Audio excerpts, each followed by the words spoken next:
Eh bien, bonjour à toutes et à tous. Je suis ravie de vous retrouver nombreux aujourd'hui pour parler recherche de provenance. Et je sais et je vois, vu les chiffres de fréquentation, que c'est un sujet qui nous intéresse tous. Donc, nous avons le plaisir d'accueillir aujourd'hui Catherine Chevillot, que je remercie infiniment d'être là parmi nous pour, nous faire, un point sur la nouvelle politique du ministère de la Culture en matière de recherche de provenance, et ce, en amont d'une journée qui aura lieu, au début avril. Mais Catherine, je vous laisserai bien sûr en parler.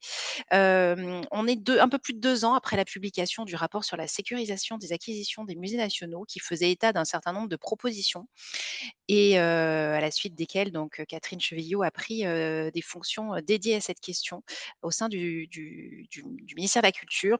Et donc nous souhaitions lui proposer de prendre la parole pour nous faire un petit état des lieux de la question et nous donner quelques clés sur à la fois la stratégie du ministère et les outils, sur lesquels, l'ensemble de nos institutions peuvent s'appuyer.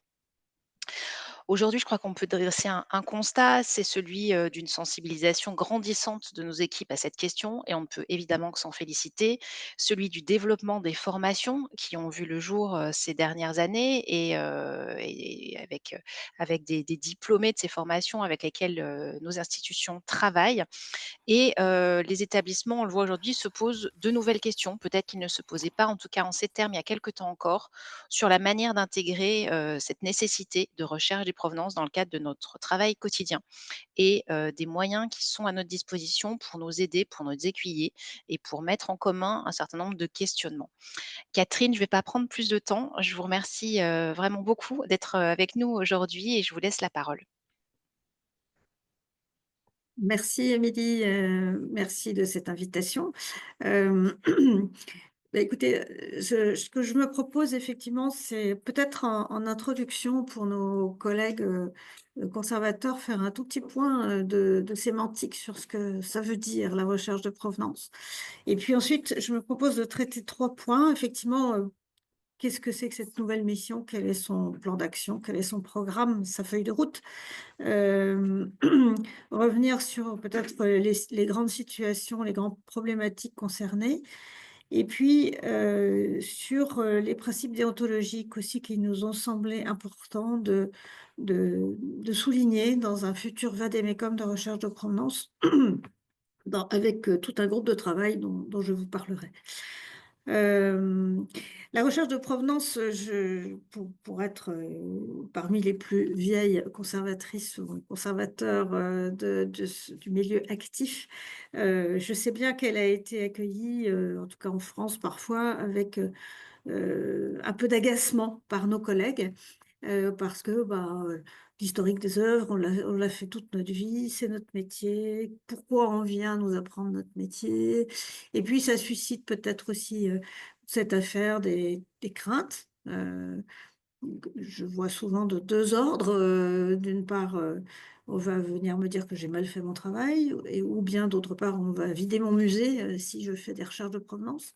Donc, je crois que cette mission, elle avait, aussi, pour but d'écouter d'abord ces craintes, ces appréhensions peut-être et puis aussi de lever un certain nombre d'ambiguïtés. Donc la recherche de provenance, il est vrai que, ça n'est pas quelque chose de nouveau. Et il est vrai que finalement, les rubriques historiques dans les catalogues raisonnés sont apparues avec les catalogues eux-mêmes, c'est-à-dire à la fin du XVIIIe siècle, avec aussi l'apparition du marché de l'art. Mais je crois que la recherche historique classique d'histoire de l'art, est une chose. La recherche de provenance pose les mêmes questions, mais en décalant un peu l'angle de vue et avec des objectifs différents surtout. La recherche d'histoire de l'art classique, elle a d'abord et avant tout un objectif scientifique. La recherche de provenance, déplace le point de vue. Elle a un double objectif, d'une part juridique, sécuriser les actes, des établissements ou de l'État pour, bah, ne soit pas en but à, des actions judiciaires, à des soupçons et cetera. Et puis un but aussi éthique, de ne pas, par un achat, insuffisamment étudié par exemple, nourrir le trafic illicite, ou, agir contre les intérêts d'une personne spoliée et cetera. C'est une démarche proactive, et c'est une, démarche qui, se veut exhaustive, contrairement à la recherche classique d'histoire de l'art qui va peut-être sélectionner ce qui ajoute de la valeur à l'objet, de la valeur historique, de la valeur pas forcément marchande, valeur artistique, valeur historique, valeur d'usage. La, on va choisir, la mention de la collection laquelle l'objet est passé parce que ça valorise l'objet. La recherche de provenance, c'est un peu l'inverse. On va chercher ce qui peut éventuellement diminuer la valeur de l'objet. Donc voilà, ce sont des attitudes mentales un peu différentes, en tout cas complémentaires, qui, bien souvent d'ailleurs, quand elles commencent à être faites, heu, apportent, aux conservateurs concernés, beaucoup de satisfaction. Alors, premier point, voilà, où en est la France? La France, on le sait, est un peu en retard par rapport à certains pays européens, notamment l'Allemagne, les Pays-Bas, la Belgique. Et le rapport Log, comme vous le saviez, le rapport, Labourdette, Giacomotto, Sahatsuk, préconisait la création d'une cellule, d'une entité provenance au sein du service, des musées de France. Et l'année dernière, le service des musées de France a décidé de créer cette entité et m'en a confié la préfiguration. Donc j'ai d'abord, à la demande de Christelle Crève, pris, environ 6 mois pour, étudier un peu cette question et faire, un état des lieux sur, 2 aspects, 2 volets, en fait, que voulait, Christelle Crève et qui me paraissent très importants, aussi bien l'un que l'autre. Le volet des acquisitions, comment sécuriser les acquisitions, comment permettre à tous les établissements, à nos 1 200 musées de France, de sécuriser leurs procédures pour qu'ils ne soient pas en but à, des récriminations, avec la judiciarisation qui se multiplie. Mais d'autre part aussi, essayer de dessiner les contours, d'une politique de recherche sur les collections. C'est-à-dire pas seulement traiter le flux entrant, mais, poser la question aussi, en ce qui concerne les collections anciennes. Et ça me paraît extrêmement important, bien sûr, par exemple, pour les spoliations et on a vu un certain nombre d'études sur les fonds permanents, se mettre en place, mais aussi tout simplement parce que pour la première fois depuis très longtemps finalement, ça remet l'histoire des collections au centre, de l'intérêt et de l'intérêt politique aussi. Ce qui, il faut bien dire, n'a pas toujours été le cas et pour des très bonnes raisons. On nous a demandé à nous, dirigeants, Émilie le sait bien et sans doute beaucoup parmi vous, de travailler prioritairement d'abord, par exemple sur, l'autonomie de gestion, le renforcement des ressources propres. On nous a demandé aussi depuis très longtemps et avec raison, de travailler sur la démocratisation culturelle, l'ouverture à tous les publics, le champ social et cetera. Et tout cela était évidemment très bien. Je ne dis pas qu'il ne fallait pas le faire, mais peut-être notre attention a été, accaparée, on va le dire, par un certain nombre de sujets. Là, pour la première fois depuis très longtemps, ce sujet est posé au centre de l'attention, heu, fait l'objet d'une réflexion, sur comment aider avec des moyens, qui ne seront pas mirobolants, qui ne seront pas magiques, mais qu'on veut mobiliser. Comment mobiliser des moyens pour aider les musées à étudier leur collection. J'en prends un exemple qui m'a marqué dans les entretiens que j'ai eus. C'est, l'exemple, qui a été, de l'opération qui a été menée en Rhône-Alpes. La conseillère musée a dit: «Mais si moi je ne prends pas en main, ça ne va pas se faire. Or c'est une priorité de l'État. Donc je décide que la DRAC va prendre en main une étude sur, les collections de musées, entrées entre 33 et 45». C'est la mission de recherche, et de restitution sur les spoliations, entre 33 et 45, la M2RS, qui a piloté, scientifiquement cette opération. Et ce qui était intéressant dans le retour fait par, la DRAC, c'était qu'elle a choisi 5 musées, qui, ont fait l'objet d'une première étape de recherche. Qu'au départ, certains conservateurs pouvaient avoir les préventions que j'évoquais au tout début, et qu'à la fin, ils ont vu, en fait, l'énorme bénéfice qu'ils pouvaient tirer de cette opération d'étude sur les collections, parce que tout d'un coup, ils ont appris des choses sur leur propre fonds. Et ils se sont aperçus, par exemple, que des collectionneurs ou des marchands auxquels s'était fourni, leur établissement, bah, avaient été aussi actifs dans d'autres musées de la région et que ça leur ouvrait des possibilités de travaux scientifiques, cette fois, sur des domaines qu'ils n'avaient pas imaginés et donc une dynamique, régionale qui se met en place et qui a forcément un effet d'entraînement, un effet démultiplicateur, tant et si bien que cette année, les musées de l'ancienne région Auvergne, et bien, se sont mobilisés et il y en a 5 aussi qui veulent s'investir dans une opération semblable. Donc voilà, je crois que cette méfiance qu'il pouvait y avoir encore il y a quelque temps, dans certains de nos établissements vis-à-vis de cette question, est en train de fondre, parce que, on s'aperçoit qu'en fait, histoire des collections et question des provenances sont intimement liées, qu'ils, que là encore, ils ne sont pas antagonistes, et ils peuvent se donner l'un l'autre une sorte de nouvelle énergie. Si l'on regarde, maintenant ce qui se fait déjà, parce qu'il se fait déjà quand même pas mal de choses en France, on s'aperçoit qu'il y a quelques grands, acteurs qui ont, précédé un peu tout le monde. Ce sont d'abord, bien sûr, le musée du Quai Branly parce que, c'est le musée qui a certainement été mis le plus tôt sous les feux de la rampe et qui a dû traiter très vite, ces questions de restitution qui venaient, au devant, de l'actualité. Donc le musée du Quai Branly a mené, dès 2015 un certain nombre de projets collectifs, qui sont consultables sur son site et avec, des universités, avec des chercheurs, africains, avec les pays sources ou les pays d'origine. Donc c'est un peu là que s'est élaborée finalement une 1 méthode, de recherche et puis d'autre part un acteur très différent qui est l'Institut national d'histoire de l'art, qui également à partir de 2015 a lancé un certain nombre de projets liés aux questions de recherche de provenance comme le répertoire des ventes d'antiques, bien sûr le répertoire des acteurs du marché de l'art sous l'occupation. Je ne les cite pas tous, mais il y en a 5 qui concernent vraiment directement les provenances et je ne parle pas bien sûr des répertoires ou des recensements, de peinture italienne, de sculpture allemande et cetera. Donc, ces 2 acteurs-là ont été vraiment, les plus précoces, les plus importants. Depuis quelques années, on voit apparaître aussi des postes de chercheurs de provenance, dans les musées. C'est vraiment quelque chose qui se structure.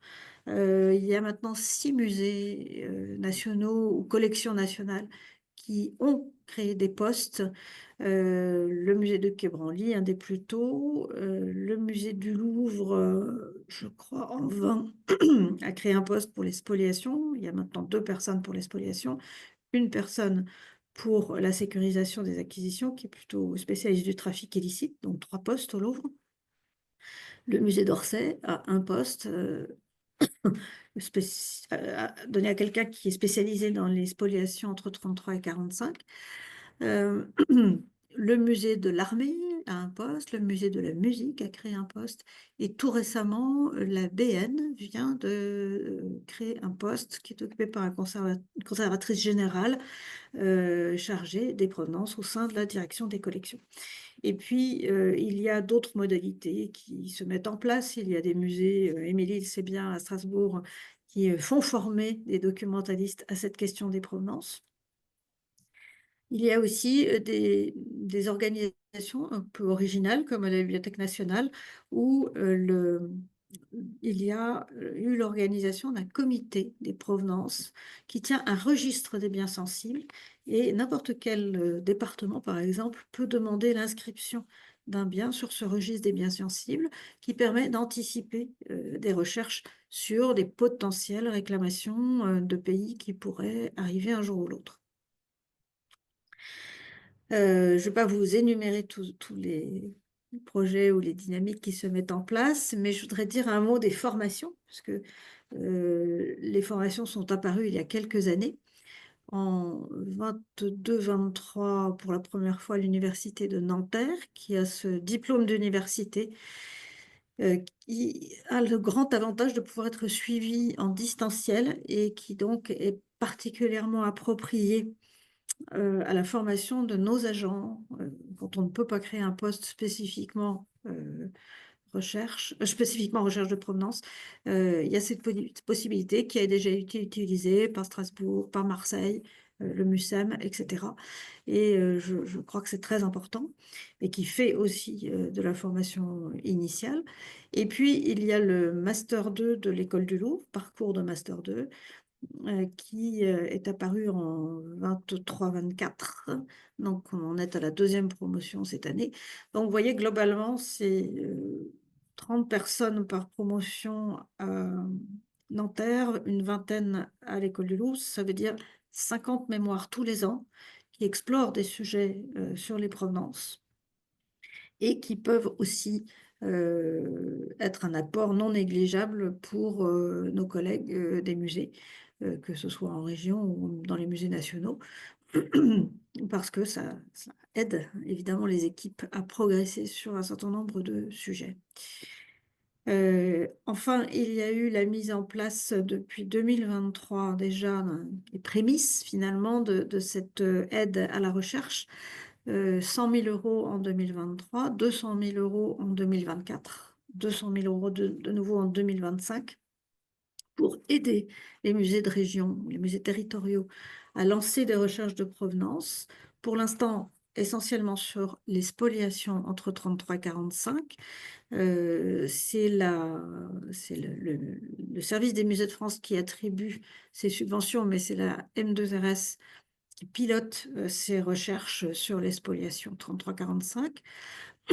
Il y a plus d'une quinzaine de musées actuellement qui ont lancé des recherches de ce type, donc 5 en 24 en Rhône-Alpes, 5 de nouveau en Auvergne-Rhône-Alpes cette année, mais il y a par exemple eu une opération très importante au musée Carnavalet, avec une chercheuse extérieure qui, en 6 mois, a balayé 9000 œuvres.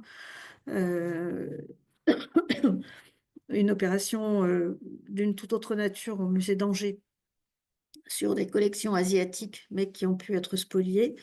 Donc, des dimensions, des types de collections très différentes et qui, à chaque fois, ont pour but de faire une sorte de cartographie des priorités de recherche en classant des œuvres, en se disant, bah, finalement, après examen, ces œuvres-là sont assurément non spoliées. Ces œuvres-là, il y a peut-être encore un petit doute. Ces œuvres-là, il y a une forte suspicion de spoliation.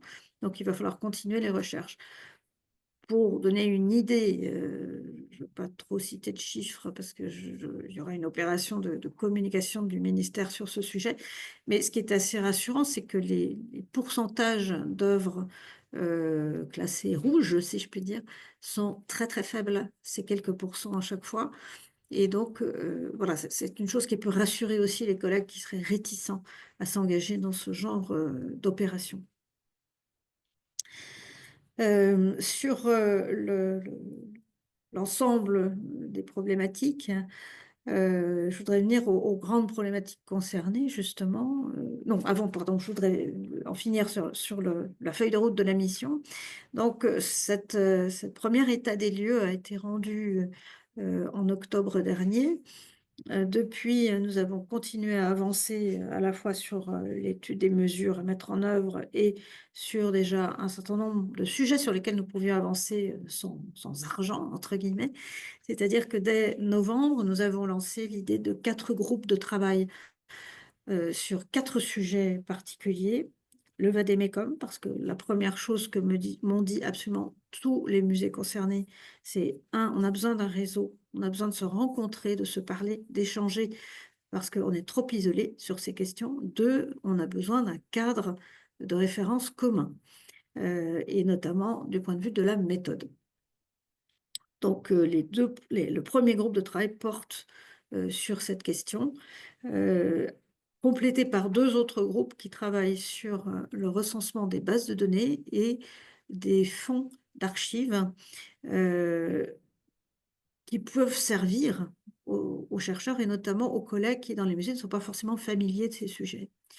Le quatrième groupe travaille, lui, sur un modèle de cartographie, c'est-à-dire comment donner un outil qui permette aux collègues sur le terrain de cartographier leur collection en fonction de cette question des provenances.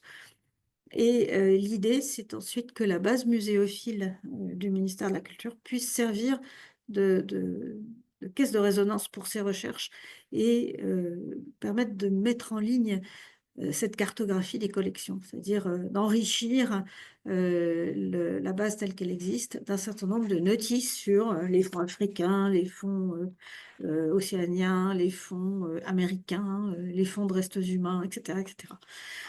Que ça devienne vraiment un outil de référence également scientifique. Et tout cela sera présenté à cette journée du 9 avril à laquelle Émilie faisait allusion. Et nous prendrons toutes les observations des participants à ce moment-là pour finaliser ces documents qui seraient diffusés en septembre avec une plateforme numérique, une sorte de mini-site qui est en cours de construction sur les carnets hypothèses du CNRS et qui permettra aux chercheurs de dire, bah, moi, voilà, je cherche quelque chose sur l'Asie et j'ai besoin de ressources sur les acteurs, par exemple. Et ben voilà, ça va vous conduire à un choix de base de données ou de sources d'archives. Donc, troisième point, les grandes situations concernées, ça ne va pas être très long, mais très clairement, elles sont identifiées au nombre de 4. Les spoliations 33-45, sur lesquelles la mission, l'AM2RS continue son travail, elle reste inchangée, et nous travaillons beaucoup ensemble. Les restes humains. Ces deux situations, spoliation 33-45 et restes humains, sont les deux situations sur lesquelles nous avons maintenant un cadre juridique.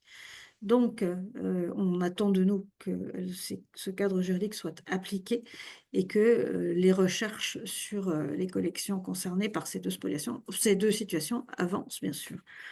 Et puis les deux autres, ce sont les biens de contexte coloniaux et le trafic illicite, qui est plus difficile à cerner, mais qui est, parce qu'il est très multiple, cela concerne bien sûr toutes les transactions illicites ou les sorties sans autorisation d'un territoire source, l'introduction illicite sur le territoire français, la falsification de documents, etc., etc. Mais ça concerne aussi le vol et la contrefaçon. Et le vol, c'est aussi, c'est un domaine dont j'ai découvert l'ampleur en travaillant avec les différents services du ministère, c'est aussi le vol dans les collections ou les monuments de domanialité publique. Et donc, il y a des agents au ministère qui, eux, passent leur temps à réclamer des biens qui se retrouvent sur le marché, mais qui appartiennent à l'État ou aux collectivités locales. Donc, quatrième point, avant de vous passer la parole, parce que je vois que le temps tourne, quatrième point, les grandes questions de déontologie que touche la question des provenances. Et je crois que c'est important, d'une part parce que nous avons revu la charte de déontologie des conservateurs, qui sera également publiée avec l'ensemble de ces outils, donc une nouvelle version. Et d'autre part, l'ICOM est en train de revoir sa propre charte de déontologie. Donc, eu égard aux provenances, nous avons retenu 5 questions qui nous paraissaient importantes de mettre en exergue. D'abord, effectuer des recherches de provenance, ça fait partie de nos missions de conservateurs. Parce que c'est l'histoire des collections. Comme je l'ai dit, sous un angle particulier, mais c'est de l'histoire des collections et donc nous devons le faire. En particulier, bien sûr, pour les domaines dans lesquels nous avons déjà un cadre juridique, mais pas seulement. Et faire des recherches de provenance, ça veut dire assurer leur traçabilité pour pouvoir d'abord avoir quelque chose d'opposable en cas de contentieux et d'autre part pour transmettre cette recherche aux personnes qui viendront après nous, qu'elles ne recommencent pas à réinventer la roue et qu'elles puissent reprendre éventuellement cette recherche à partir de là où elle s'est arrêtée. Parce que la recherche de provenance, comme l'histoire des collections, ben, c'est quelque chose qu'on peut toujours reprendre parce qu'il y a de nouvelles sources, parce qu'il y a des sources qui n'étaient pas accessibles qui le deviennent, parce que il y a des choses qu'on ignorait il y a 10 ans, etc., etc. Donc ça, c'est le premier point, c'est réaffirmer ce devoir, en fait, de travailler sur nos collections permanentes. Et ce que je vois, c'est que plus on parle de ces questions, plus cela nourrit aussi un mouvement dans les musées de concevoir des expositions à partir des collections permanentes. On l'a vu à Lyon avec l'exposition Connecter les mondes, qui était remarquable. On l'a vu aussi à Marseille récemment avec une exposition qui s'appelait Panorama, qui mêlait un peu les collections de l'ensemble des musées de la ville de Marseille. Et je crois que ce sont des initiatives qui vont se multiplier, parce que ça nous fait redécouvrir tout d'un coup les collections. Deuxième point, s'abstenir de faire entrer dans les collections une œuvre qui serait entachée, entre guillemets, de suspicion, en tout cas sans avoir fait des recherches approfondies et les avoir, là encore, tracées dans une fiche provenance ou dans un document qui permettent de prouver, en cas de contentieux, qu'on a fait les vérifications qui s'imposaient. Il suffit pas de dire bah, j'ai cherché, j'ai rien trouvé. Non, c'est dans la traçabilité que ça se vérifiera.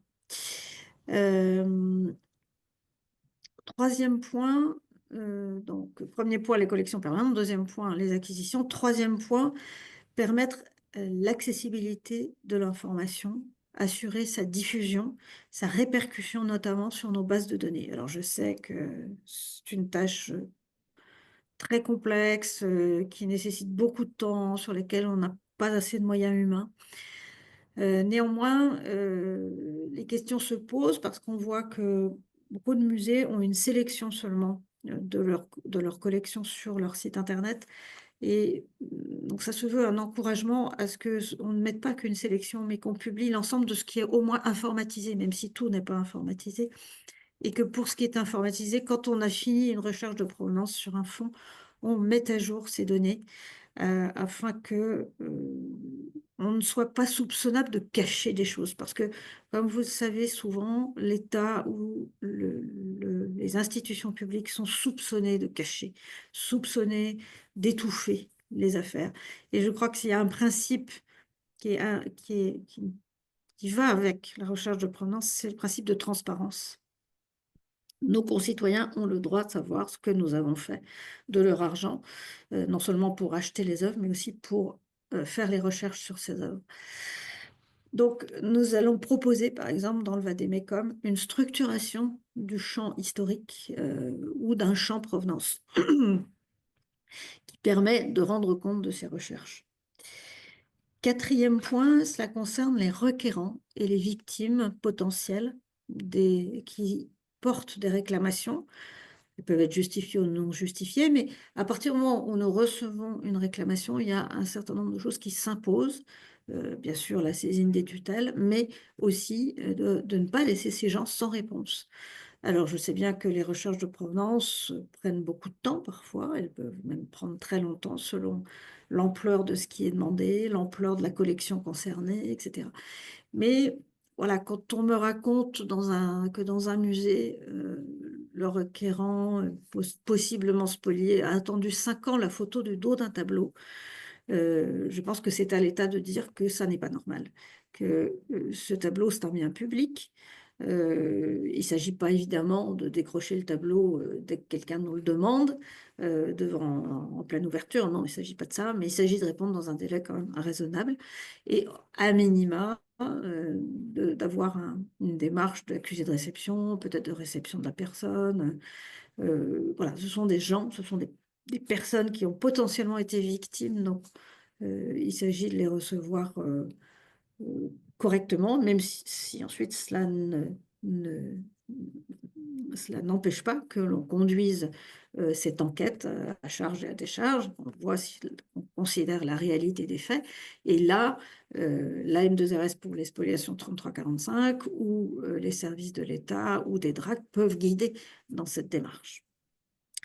Et enfin, cinquième point qui nous a paru important de souligner, c'est tout ce qui concerne les restes humains qui posent des problématiques particulières parce que ce sont certes des biens culturels au sens du code du patrimoine, mais ce sont aussi, bah, des restes humains, donc des biens encadrés dont la possession, la gestion est encadrée par toutes sortes d'autres codes, dont le code de la santé, les lois informatique et liberté, les lois, sur, l'ADN et cetera. Donc par exemple, on ne peut pas faire des analyses, tout à fait comme on le veut, comme on le ferait sur une céramique grecque ou une peinture du XVIIIe siècle. Il y a un certain nombre de règles, de respect et de considérations qui s'imposent et il nous paraissait important de discerner que dans l'ensemble des biens culturels que nous avons à gérer, ceux-là doivent être traités d'une manière tout à fait particulière. Voilà un petit peu les points, j'espère que j'ai pas trop parlé déjà, mais les points que je voulais mettre en exergue et cette journée du 9 avril a donc pour but avions fait une première lors de laquelle nous avions lancé, l'idée des groupes de travail le 5 novembre. L'idée était de revenir, vers le réseau le 9 avril, Journée internationale des dépendance, en disant: «Bah, voilà où en sont les groupes, heu, qu'est-ce que vous en pensez? Est-ce que ça couvre bien l'ensemble des situations auxquelles vous avez à faire face? Est-ce que ça couvre bien l'ensemble des collections que vous avez à conserver et sur lesquelles vous travaillez?» Bien sûr, le débat sera structuré, parce qu'à 300, on ne peut pas lire, 40 pages, ligne à ligne. Mais c'est un peu l'idée de faire se rencontrer aussi les personnes et puis il y aura un temps d'actualité. Donc demain, les personnes, inscrites vont recevoir un mail, leur expliquant que, elles pourront, faire passer des actualités, des points d'actualité qui, seraient intéressants pour le réseau par écrit. Nous ferons une compilation et puis nous choisirons, un certain nombre de points que les personnes pourront exposer oralement, pour qu'il y ait un échantillonnage un peu varié de l'actualité dans les musées de France. Et je suis à votre disposition pour répondre aux questions. Un très grand merci, chère Catherine, de cette présentation fort riche et qui, bah, je pense, trouve plein d'échos dans notre gestion quotidienne et soulève des problématiques effectivement de valorisation des collections, de fondamentaux de notre quotidien en tant que responsable de collection. Donc voilà, c'est vraiment un sujet qui touche finalement à plein d'autres choses qui sont, fondamentales en termes d'exposition, de diffusion, de valorisation, de médiation. Et je pense que voilà, il y a plein de choses qui se mettront en œuvre à la suite de votre important travail. Je regarde, alors j'ai pas de questions dans le chat encore. Est-ce que, mesdames, messieurs qui nous suivez, vous auriez des remarques, des retours d'expérience, des questions? Alors, il y a une, question, effectivement de madame Touatia pardon, j'y vois rien même avec mes lunettes. Amraoui: «Bonjour, merci pour cette présentation. Pouvez-vous nous en dire plus sur les biens des contextes coloniaux?» Alors une question très ouverte. Je ne sais pas madame Amraoui, est-ce que vous voulez prendre la parole peut-être pour préciser votre question? N'hésitez pas aussi à vous signaler, hein, en levant la main Oui, ou dans le chat. Oui, voilà, excusez je vous laisse la parole. Merci. merci beaucoup, merci pour cette présentation, comme je le disais. Ce qui m'intéresse, c'est notamment, la partie, juridique et comment est-ce qu'on aborde, en fait, ces questions, des biens coloniaux, des biens qui ont été acquis, pendant la période coloniale sur notamment les territoires, qui appartenaient à l'empire, français. Est-ce qu'il y a un cadre juridique précis ou est-ce qu'il est en cours de construction? Merci. Un cadre juridique, vous avez dit, c'est ça? Oui, c'est ça. Alors le cadre juridique, comme vous savez, il y avait 3 lois de prévues, il n'y en a que 2 qui sont passées avant, les épisodes de dissolution, de nomination de gouvernement et cetera. Il est tout à fait question d'avoir pour objectif de publier cette troisième loi sur, les biens culturels en général, tel que cela a été proposé dans le rapport, Martinez. Heu parce qu'il y a aussi des questions qui peuvent se poser sur des biens, de pays, qui n'étaient pas des colonies françaises, ou qui ont pu faire l'objet de trafics illicites. Donc l'idée, c'était d'avoir une loi généraliste sur les biens culturels. Elle est, réécrite de côté de l'administration et politiquement, on attend, disons la bonne fenêtre, je crois, pour la passer. C'est pas forcément la période la plus favorable à ce genre de préoccupation, mais je fais confiance à je crois que la ministre est tout à fait sensibilisée à cela, va reprendre ce flambeau. Ensuite, ça n'empêche pas d'avancer sur la recherche, concernant les collections et de prendre les devants et donc déjà le vade-mecum donnera un certain nombre, de recommandations.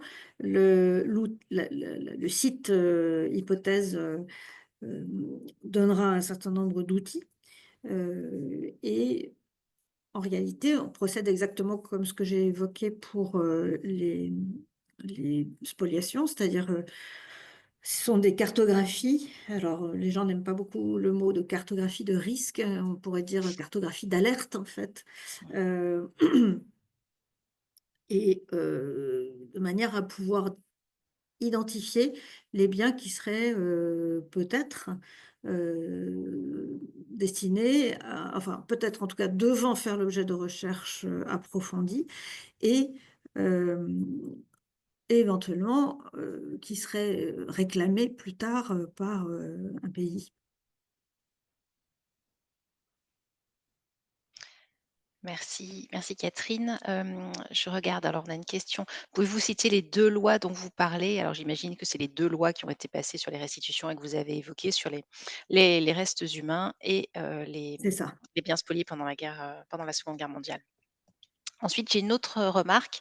Pourquoi avoir une nouvelle fois opté pour une approche musée et non institution culturelle dans leur ensemble, incluant archives, bibliothèques, etc., sachant que le sujet des provenances est commun et qu'il y a de nombreux liens entre les collections de ces différents établissements?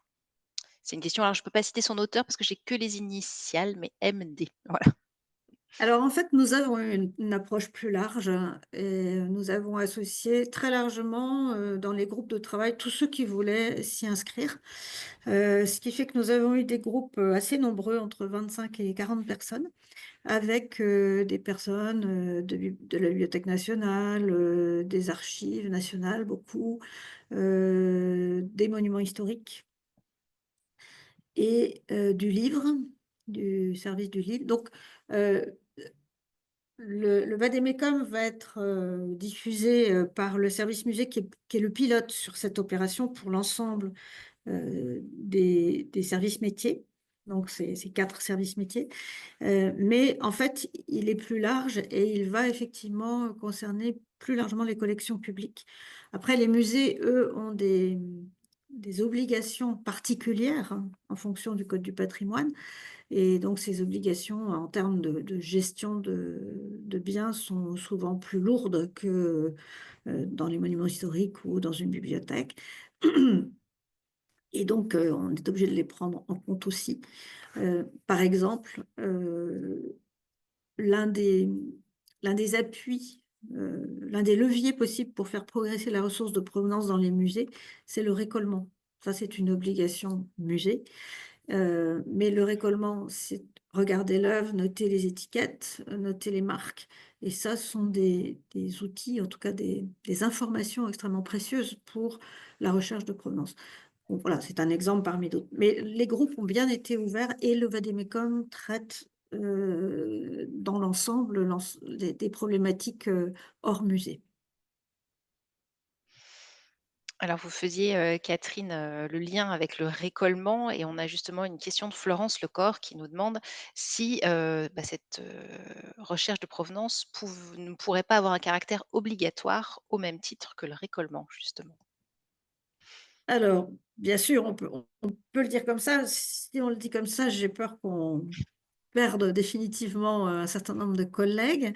Moi, j'ai proposé qu'on voit les choses autrement. Ça n'est pas encore, complètement, décidé, mais parce que les collègues en région qui, comme vous savez, ont de moins en moins de moyens. Vous me direz nous aussi à l'État, mais c'est quand même plus accentué en province, ça je le vois bien. Euh, Ils nous disent: «Oui, alors c'est bon, vous allez nous mettre une priorité de plus, mais nous, on croule sous les priorités. Déjà, j'ai pas le temps de faire mon PSC, j'ai pas le temps de faire mon plan de sauvegarde, j'ai pas le temps de faire le récolement, heu, j'en peux plus». Donc moi, mon discours consiste plutôt à dire, bon attendez, il y a une obligation métier fondamentale qui est la gestion des collections, l'histoire et la gestion des collections. Étudier et conserver, c'est vraiment nos missions de base. Dans cette mission de base, en globalisant les priorités, peut-être il faut être un petit peu plus souple et se dire, bah, en fonction peut-être des musées et à l'arbitrage des conseillers musées, il faut mettre l'accent sur tel ou tel aspect. Par exemple, quelqu'un qui a déjà fait 3 PSC, le sien date un peu, bah, peut-être qu'on peut attendre 2 ans de plus.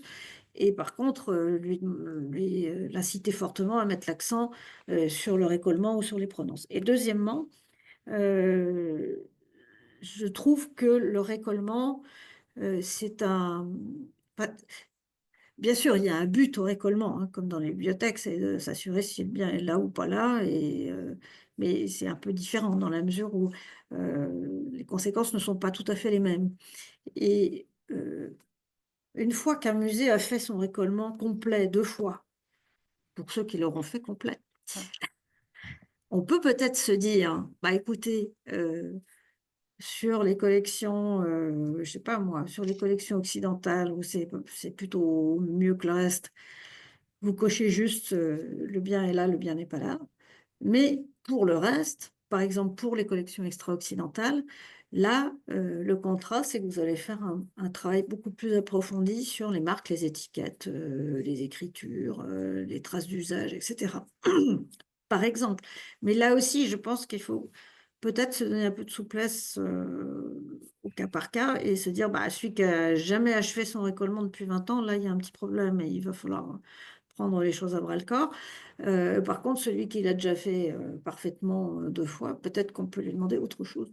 Voilà un peu comment donc l'idée, ce serait peut-être d'appuyer le prochain plan de récolement sur, le, sur la question des provenances ou plutôt d'appuyer la question des provenances sur celle du récolement, mais ça n'est pas encore, discuté en interne au SMF.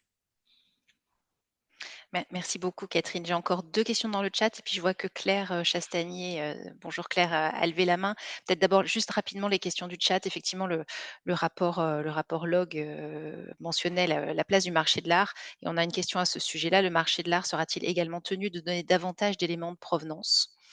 Et l'autre question concerne, la médiation. Y a-t-il des réflexions sur les recommandations concernant la rédaction des cartels, notamment pour les œuvres MNR et plus généralement sur la visibilité des œuvres spoliées ou issues de contextes coloniaux, et donc sous-entendu posant question pour les expositions? Alors sur le marché, c'est une question complexe, là je crois pas qu'on puisse, du jour au lendemain imposer des choses comme ça, mais, 2 réponses. Bah, surtout ça ne dépend pas uniquement de nous et comme vous savez, le marché ne dépend pas du ministère de la Culture. Hem 2 choses. D'une part, on peut imaginer que, la publication de ces outils, les exigences croissantes que vont avoir les musées vont avoir un impact et ont déjà en fait un impact, sur, le marché, en tout cas sur un certain segment du marché. Deuxièmement, on rappelle dans le vade-mecum que, il y a un certain nombre de vérifications qui doivent être faites par le musée, mais que quand on achète à un marchand ou à une maison de vente, ils doivent tout de même un certain nombre de choses. Parce qu'on ne peut pas à la fois dire: «Ah non, je protège mon client, donc je ne vous dis pas qui c'est», et en même temps refuser de fournir un certain nombre de recherches. Le fait que ça vient de monsieur Tartampion dans le 16e arrondissement n'empêche pas le marchand de lui-même de faire des vérifications et de donner la traçabilité de ces vérifications. Et notamment, on rappelle aussi que les certificats payants sont dus par le vendeur. Donc, parce qu'on a souvent cette question, oui, mais Art Loss Register, etc. Il y a bien d'autres bases à vérifier par nous avant Art Loss Register. Et en revanche, ce certificat Art Loss Register, vous pouvez l'exiger du vendeur. Et la deuxième question, c'était sur les C'était cartels. sur les cartels, oui. Alors là aussi 2 réponses. D'une part sur les biens spoliés 33-45, il y a déjà, en tout cas pour les MNR, des propositions de cartels sur le site de la M2RS, qui ont été, remises à jour, il y a peu de temps, donc je vous invite à aller les regarder. Et d'autre part, effectivement, il y a une question, de nos collègues aussi dans les j'avais repéré 6 thèmes en fait qui auraient pu faire l'objet de groupes de travail. On en a mené que 4 pour l'instant. Mais, les 2 autres et de nouveaux sujets, vont être portés à l'automne. Et dans les thèmes non traités encore, il y a celui de la médiation précisément. Donc, il y aura probablement à l'automne un groupe de travail sur ce sujet, sachant que là aussi, l'idée, c'est de capitaliser tout simplement sur des expériences déjà faites ailleurs, tout en les reprenant, en y réfléchissant. Et il y a des opérations très intéressantes en ce moment. Alors, il y a eu les exemples d'exposition dont j'ai parlé, mais il y a aussi des renouvellements complets d'accrochages permanents comme au musée de la musique, où tout l'accrochage a été repensé en fonction de cette question des provenances, notamment. Une partie est déjà ouverte, une deuxième partie ouvrira dans l'année.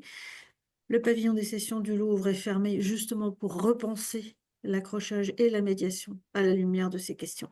Donc, toutes ces expériences, on pourra capitaliser dessus et travailler ensuite sur la manière dont on parle de ces objets, y compris les restes humains, par exemple. Il y a encore beaucoup d'endroits, comme le disait la conseillère musée de Rhône-Alpes, au fin fond de l'Ardèche, je tombe sur un petit musée en 3 parties, et au beau milieu de la cour, il y a un pavillon, on rentre et il y a un squelette qui pend du plafond, et il y a zéro explication. Donc, on ne peut plus, en fait, aborder ces objets comme on les abordait il y a seulement peut-être 10 ans. Merci beaucoup Catherine. Claire Chastagnier, on te donne la parole. Merci, tu m'entends? Vous Oui, m'entendez? Ouais. ça marche. C'était juste pour compléter ce qu'a dit Catherine sur le récollement, qui reste, une préoccupation prioritaire, du service des musées de France.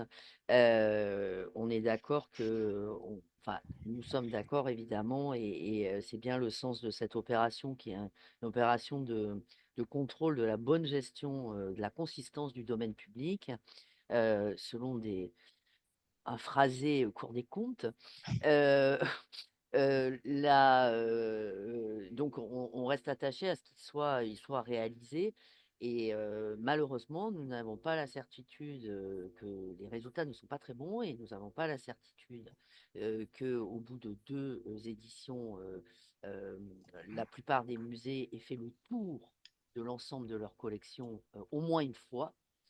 Donc ça reste quand même, la priorité, mais il est évident que, pour nous, qu'au fil du temps, il faut gagner en qualitatif dans cette, opération, très, très importante et c'est d'ailleurs pour cela que, faisait partie déjà de la note circulaire, du SMF de 2016 sur le post-récolement, une attention particulière à porter sur la provenance des biens, notamment en particulier, enfin, je veux dire les catégories un peu cibles, comme, trafic illicite, en contradiction avec la convention UNESCO de 70, biens spoliés et cetera.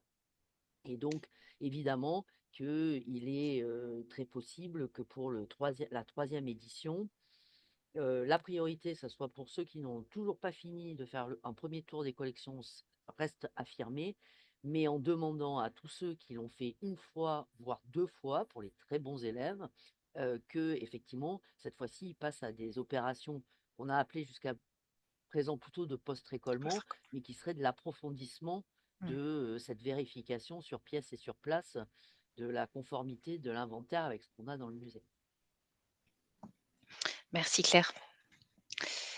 Est-ce qu'il y aurait d'autres, envies de prise de parole ou questions? Je vois rien dans le chat. Je vois pas de petites mains qui se lèvent, mais n'hésitez pas à nous faire signe. Catherine, peut-être rappeler, en profiter pour rappeler du coup la date du 9 avril. On peut peut-être finir par ça, faire un appel, voilà, à Donc la mobilisation. voilà, 9 avril, de 9h30 à 16h. L'auditorium de l'INHA nous est aimablement mis à disposition, mais il sera possible de suivre la journée en distanciel avec un lien Teams. Si vous n'avez pas reçu l'invitation et si vous souhaitez y participer, vous pouvez m'adresser tout simplement un email, catherine.chevillot@culture.gouv.fr. Voilà, ben, merci beaucoup. On est pile dans nos 52 minutes, donc s'il n'y a pas d'autres questions, je vous propose de clore cette session. Merci infiniment Catherine pour cet échange, très intéressant et dont le nombre de participants a témoigné de l'intérêt de la profession, parce que je crois qu'on a battu un nouveau record pour avec plus de 200 participants, presque 210, à l'instant T. Donc voilà, ça prouve, combien le sujet, intéresse nos participants. Je vois qu'il y a 2 nouveaux messages qui arrivent, du coup je regarde. C'est des messages de remerciement. Voilà, merci beaucoup et un grand merci pour cette intervention. Donc voilà, je crois que les participants se joignent à moi pour vous remercier. Je profite, de l'occasion pour vous donner rendez-vous à la prochaine séance qui aura lieu le 24 avril et nous recevrons Benjamin Benita qui s'occupe, auprès de l'UNESCO de la Museum Week, qui a lieu, vous le savez, début juin et il viendra nous parler, des thématiques retenues, cette année et de la manière dont, nos différents établissements peuvent se mobiliser dans ce cadre-là. Voilà, donc on vous invite évidemment tous et toutes à y participer pour, pouvoir prévoir, des actions, si vous le souhaitez et si vous le pouvez dans ce cadre-là. Je vous dis à très bientôt, au plaisir des prochains échanges à venir, dans le cadre de ces 52 minutes ou d'autres événements qui arriveront un tout petit peu plus tard, notamment la prochaine soirée débat de déontologie qui aura lieu, bah, justement dans le cadre de cette Museum Week, tout début juin. On vous enverra des informations prochainement. Je vous souhaite une bonne journée et à très Bonne journée. bientôt. Au revoir.